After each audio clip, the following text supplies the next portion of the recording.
Derren wants to see if he can psychologically manipulate somebody into taking an actual bullet for a stranger.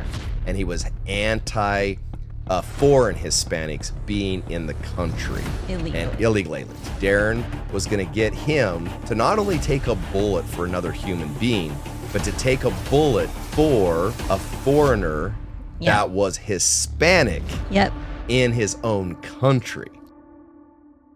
Welcome to We Play Full Out with Bart and Sonny Miller. Take it away, Sonny. I will do that, Bart. Today I have a deep question for you. What if the biggest lie you have ever been told is you are who you are? That would be a very big question. Let's be clear. What would you think about that if I just said that to you out of the blue like I just did? I don't know. I'd really have to ponder on that because, you know, like it's hard to imagine that statement being true. Like your views about life, politics, culture, religion, like all the things. Were they something that were true to you that like came from your soul? Or were they something that was just handed down to you and you accepted as true? Yeah. And this is something you and I have spent a lot of time on.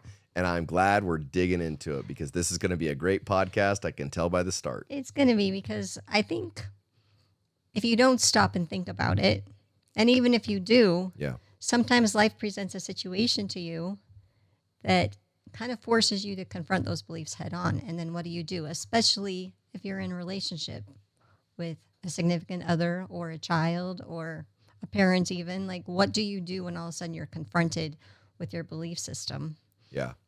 Well, and where do you go? You know, we found that when we were challenging lots of our belief systems. I mean, honestly, I know that they're out there, but I don't know a lot of people that have gone through every belief you possibly can and tried to challenge it like you and I have. I mean, we have challenged everything from traditional marriage to traditional religion to all sorts of things. And we've really openly talked about that in length. When I say length, I mean length. Like probably way too much. Yeah.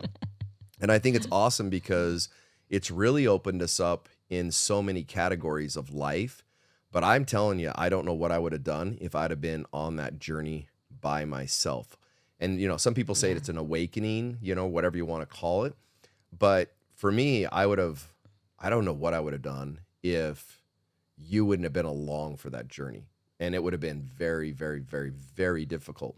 And even some of the conversations we have on certain beliefs can be challenging when both of us even know it's true, but are like, oh my gosh, what do we want to do here? Or how do we handle this? Or, you know, all these kind of things. So I'm really excited about this podcast. Yeah, well, and I think one visible representation of a belief challenge is right here on your arm. Yes, most definitely.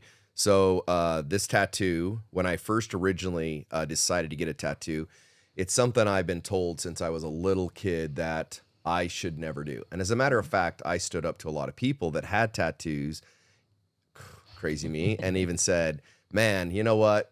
I don't know if that was the wisest decision you ever made because, you know, this and that and the other, because I had this really anchored belief structure around it. And so when I started to question that belief structure, I remember having this conversation with you. I was like, I'm going to get a tattoo because I need to show those people that I was wrong, right or wrong. But I wanted to just say, you know, look, I'm sorry and I'm going to actually do something. Yeah. And so when I did it, I actually did this portion right here of the tattoo.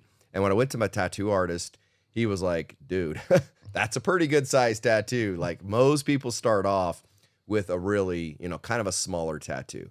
Are you sure you want to do this? And I said, absolutely. And so I actually shot a video with you before talking about this exact moment because I'm like, I want to be documenting this because it's a big deal to me. And I was nervous, right? And so I'll never forget that.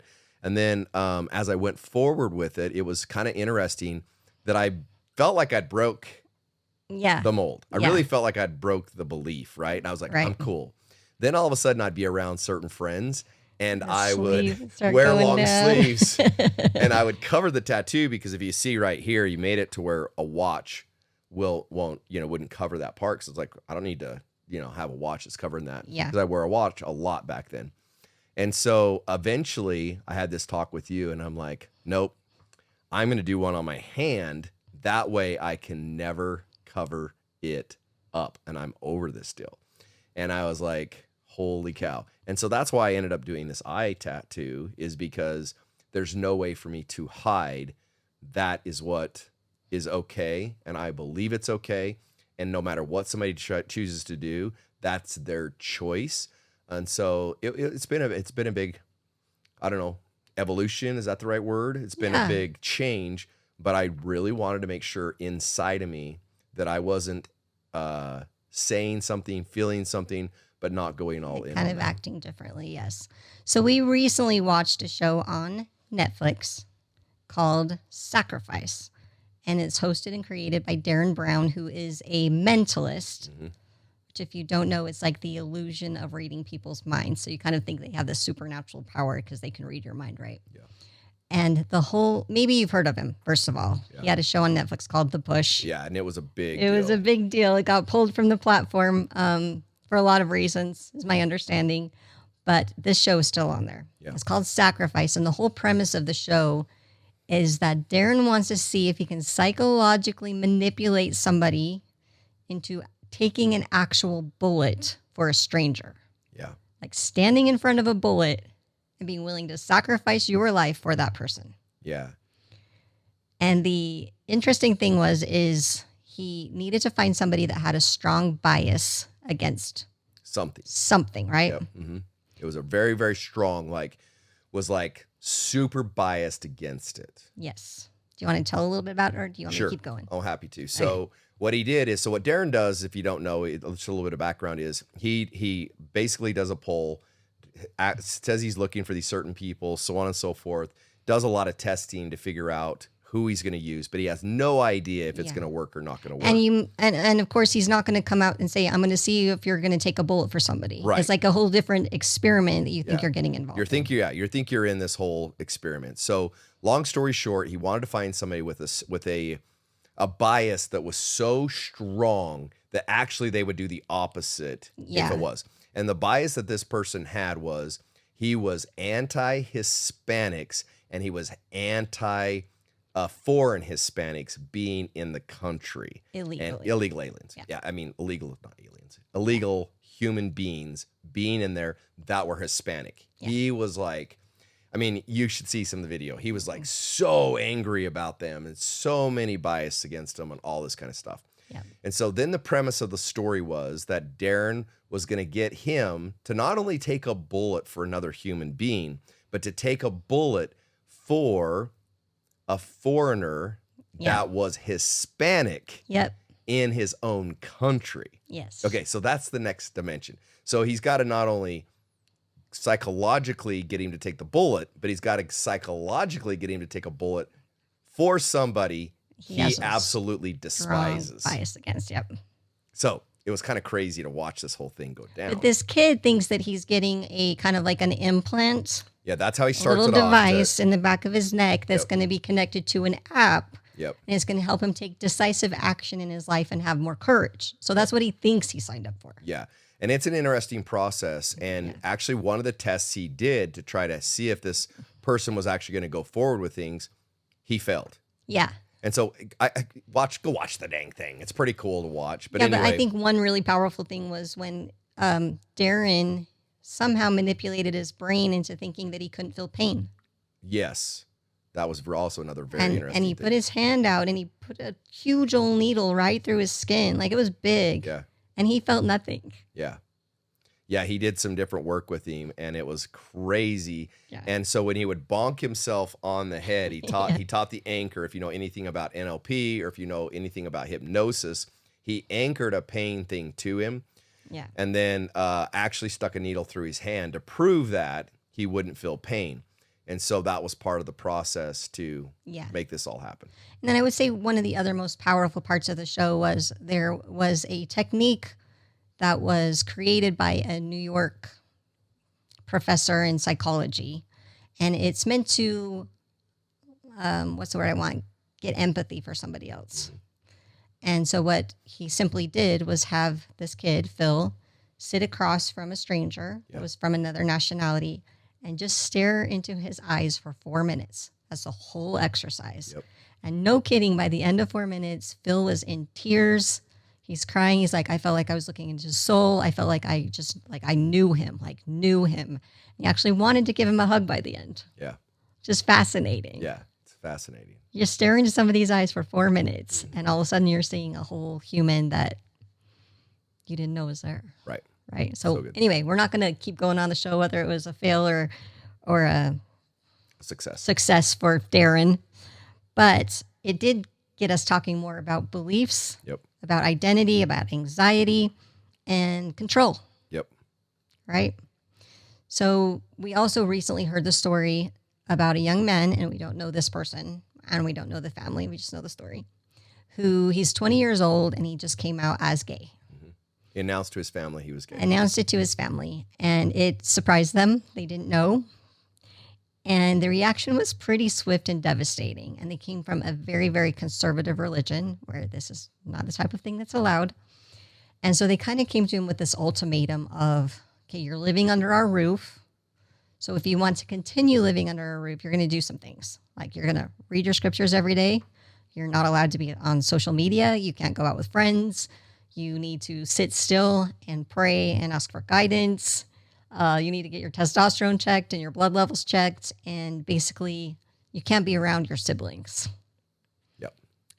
And this young man kind of looked at him and said, F you, I'm out of here. And he left. And he will have no further conversations with them, has asked them not to text him, has nothing to do with them anymore. And they're bewildered. Yeah. They can't figure out what they did wrong there. It's mind-blowing in so many ways to me. Yeah. But in a lot of ways, I understand it because I understand so much about the belief mechanisms that this couple have and what they think about what's going on, because it's a lot of the same things that our parents had to process when we left our traditional religion. Yeah. And we still understand their feelings, understand what they had to go through, because we know what we would have had to go through if that would have happened in our situation when we believe so strongly. Yep, which I would say they believe they were loving him the best that they could within the boundaries of their beliefs. Correct. Right. Yeah, I think they were trying to, really help in so many ways. But anyway, I'm not going to get too far off onto it. But in the way they approached it, I think they did a lot more damage than they did by helping. Yeah, so kind of a statement that I wrote down here is that when beliefs are wielded to regulate somebody else's humanity, this is a hard kind of sentence to grasp, it stops being love. Yeah. And it becomes control dressed in religious clothing. Yep. Right? As much as we don't want to look at it that way. Yeah. It is that way. So, you have fear, you have anxiety. Sometimes it's a deeply buried need to feel in control of a world that refuses to fit into a box that's been handed to you. Yep. Right? It can be really difficult. On the flip side, my sister's nephew came out as gay quite a few years ago. Same religion, you could say arguably same background. Yep. But they kind of acted the opposite way. Yeah. They sought to understand. They started going to conferences, they started reading books, and they started really trying to get different points of views so that they could understand their child better. And obviously the result is he's loved, he's accepted, he's part of the family, and they're not trying to change him into anything different, right? Mm-hmm. Not an easy thing to do all the time, but it's like, do you want the relationship or you don't? Yeah. Yeah. So perception's not just how you see the world, it is the world for you. Yep. And I really love the statement, perception is either your prison or your portal. Yeah, it's crazy, huh? Yeah. So here's the thing. A friend of ours, Den Lopez, recently sent us a podcast. It was by Frank Kern, and it's called The Magic Question That Makes Everything Easier. What do you think the magic question is that makes everything easier? What do I believe? Now, Frank, obviously, if you know Frank Kern, he's coming at this from a business perspective. Mm-hmm. And he was just kind of sitting there thinking, and I want to say he was in a meeting or something, and he just sat and thought, what's the outcome that I want to have from this meeting? Yeah. It's like, maybe I feel like my time's being wasted, but if I get the outcome that I came for, that's all I need. So, what does it matter? And it got me to thinking, like, how many times do we wake up in the morning, go about our day? We know we have a list to do. We're checking all the boxes, but do we really sit and think, what is the outcome that I want from this? Right. And do we even, like, as we think about the outcome, understand why do we want the outcome? It's even further deeper, but at the end of the day, it's something to think so as I was thinking about the scenario with this young boy, it's like, if maybe the family would have stepped back, like, once again, I don't know them, but if they had stepped back and said, what is the outcome that I want from this? Yeah. First of all, I can't control anybody else. Yeah. It's just not part of life. That's not how life works, right? So if I can't control my son, the only two outcomes that are possible is relationship with them or no relationship with them, right? So isn't that a magic question that kind of makes everything easier on how you're going to react? Yeah. I think there's a lot to it. I think one of the things as humans is we love control in every aspect. And when we feel out of control, we actually feel like, overwhelmed in so many ways. So I think in that scenario, I think, the outcome that they wanted was to change him. Right. Right. That's the outcome that they wanted, and wanted him to wake up and say, I'm not gay.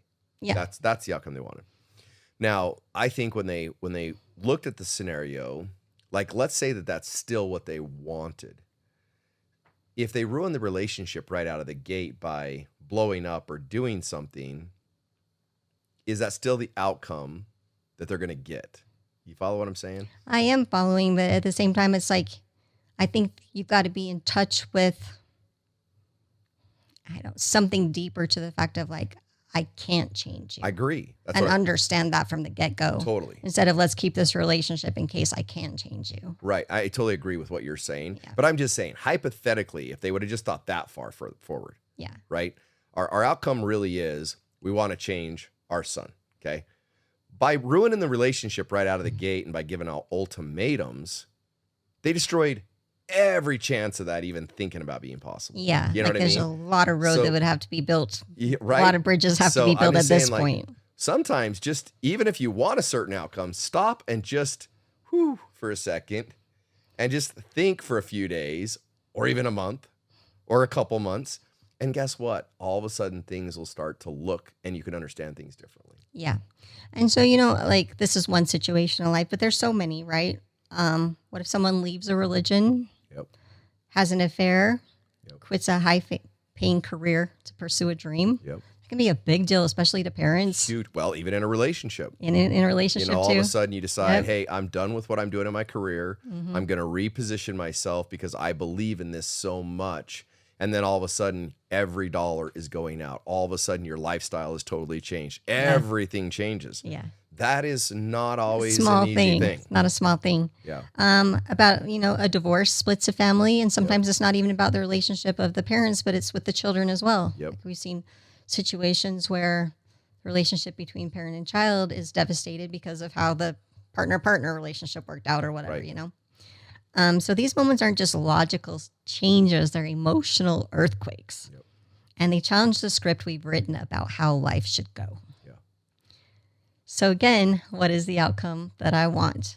And if it's relationship, and if it's connection, and if it's presence, then it really comes down to those older scripts that you have playing need to be burned. Like, you really have to start looking at your belief system and saying, okay, what am I missing here? Yeah. And can I just take it at one other thing that I just want to throw in here that just kind of hit me is that, like, the way you see life today, I'm going to be really bold here, isn't the way you're going to see life in 5 years from now. Yeah.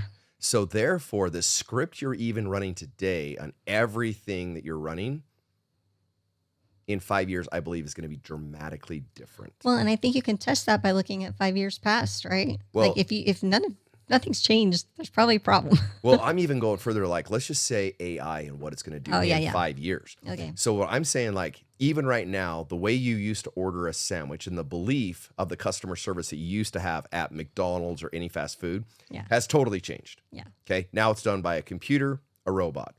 Like, all of a sudden, all these beliefs of how things operate, do things, mechanism, how we learn, what we do to learn, how we run and operate a business, It's all changing so dramatically. So fast. And if you're so stuck in, no, it's got to be the old way, and I'm only this, and this is all I believe. And everything needs to stay in place to like fit me. Right, fit me. It's crazy. I'm out of control, right? Yeah. And so a lot of people are going to feel super out of control when all of a sudden somebody walks in and says, hey, we don't need you any longer. This awesome computer robot just replaced you. We love you. You're amazing. You're such a hard worker. It's almost like somebody has come out and said, hey, I'm gay. Yeah. Because all of a sudden, everything about you is like, now what? Nobody's hiring for my position. No one's hiring for what I spent years in college studying, all these kind of things. What am I going to do? Yeah. You see what I'm saying? Yeah. And be the employer that has to come and do that. Yeah. Right? Yeah. But how you both handle that will make all the difference in the world. Yeah. Anyway, just a side thought. Yeah, it's a good side thought. Okay, so kind of going back a little bit to relationship and what outcome you really want. And if it is relationship, if it's not like you're just trying to exit and get as far away as possible. Yeah. I really love this statement. If you're clinging to control more tightly than you're clinging to the person in front of you, something in you has become more loyal to belief than to love. Whoa. Mic drop. Whoa. Wow. Wow. That's awesome. Great statement. Yeah. Okay. Kind of what you were just saying about like being in shock about all the things that are coming at us. Yeah. So the story you inherited starts to steal your life if you start to believe in belief more than love, right? Yep. To take authorship of your story, though, and to start realizing your perception is just that is not an easy thing to do. Oh my Not gosh. saying that it is. We've discovered, as we've challenged all the things that you mentioned earlier, that we had a lot of subjective beliefs Yeah. that weren't necessarily true. Yeah. And it's hard to face that sometimes. Oh my gosh. It's one of the hardest things I've ever gone through. Yeah. Confronting your inner stories is not a light decision because there's literally an inner death that's taking place. Yep. And death is not easy, no Right. matter how you look at it. Yeah. Like it's a shedding and it can be painful. Yeah. And I'm just going to say this when she says death, like it's not divorce. No. And I think there's a big difference here because I just want to make sure we're clear here because at the end of the day, like when my mom and dad got divorced, right? They're still here. I still have to deal with it. I still do all the things. Yeah. If they both would have died, it's over. Now, maybe my emotions, my attachments, things like that. But reality is, it's over. And when you go through these belief cycles, you can't divorce them. Yeah. They got to be gone. You've got to let them die. Yeah. And that is, wow, different than divorcing them. And that's what I did when I did my tattoo, is I divorced it. Yeah. And I had to realize that I had divorced it. But when I wanted the other side, it was, okay, I can show. But when I killed it was when I got my hand. Yeah. Making a final cut. Yes. So I think just to highlight, your nervous system is going to go into shock. Yeah. You're going to experience anxiety. Yeah. Right? Me, I have had huge walls of resistance that I didn't think would ever be able to break through. Mm-hmm. But that is like a very sure sign that your inner belief system, maybe you don't even realize what your belief system is, but if you feel resistance, there's something in there that believes differently than what you're trying to step into. Yeah. Right? And I have also experienced this. Sometimes it'll feel like a fairy tale you staked your whole identity on has crumbled to ash right in front of you. Yeah. And the grief that the actual reality brings can be extremely unbearable. Yeah. It's temporary, but it is very, very painful. I agree. When all those old things die. But that is expansion. Yeah. That is growth. And that's becoming in the fullest sense of the word. Can I tell you something, though? I think that we've found the more that we've done it, is actually, it's kind of fun. Yeah. Because it's like... The other side. Well, the other side, but even going through it now is way more fun than it used to be going through it. Yeah. Because the conversations are so different. They're like, It's because we know we're on the same team. We know that we want to get there. And I would agree that like the more we do it, the less of a death it feels like, and it's Yeah. more of like a reinvention and like where can we go from here? Right. You know. Yeah. Is that kind of what you're saying? Mm-hmm. Yeah. So I really love the analogy of the seed. Mm-hmm. So a seed has to go into the ground, and it has to be willing to die or cease to be a seed. Yep. It has to crack open, develop a root system Yep. before it can grow up, right? So Yep. it has to go down and die before it can grow. It has to go down, then crack open. Go down further, Mm-hmm. and go up. Yeah, And how much energy does that take? a lot. An eagle doesn't learn how to fly without falling first. That's right. And we don't become who we're meant to be without shedding who we were told to be. Amen. And especially those of us who are here to playful out in life. Like we have a life to playful out in. We have to do the same. To live wide awake and to write our own script means we must be willing to let the old versions of ourselves die. Amen. And we can grieve them, and we should. Yeah. And then just like the seed, we can rise. Amen. And always remember that just because you rose doesn't mean you didn't grab another belief system. I know. So Doesn't mean you're done growing. Doesn't mean you're done. You may It have to means- experience another one and another. And I think that's actual how life goes. Yeah, I agree. Once you hit kind of like a stable whatever, you're going to keep going. Life updates, we done? Life updates. So life updates for us right now is I went team roping, had a great time. It was absolutely a blast. And Xander played a concert. I think we talked briefly about that. We talked about that. He's about done with school, our events in a week. And I think that's pretty much We're it. going on the event all in. Let's so go. that's what we're doing. Kobe so far is coming home June 3rd. June 3rd, so which will be awesome. Kiddo home. That'll be awesome. Is there any other updates? Nope, that's it. Awesome. All right. Well, this segment brought to you by I Do Epic.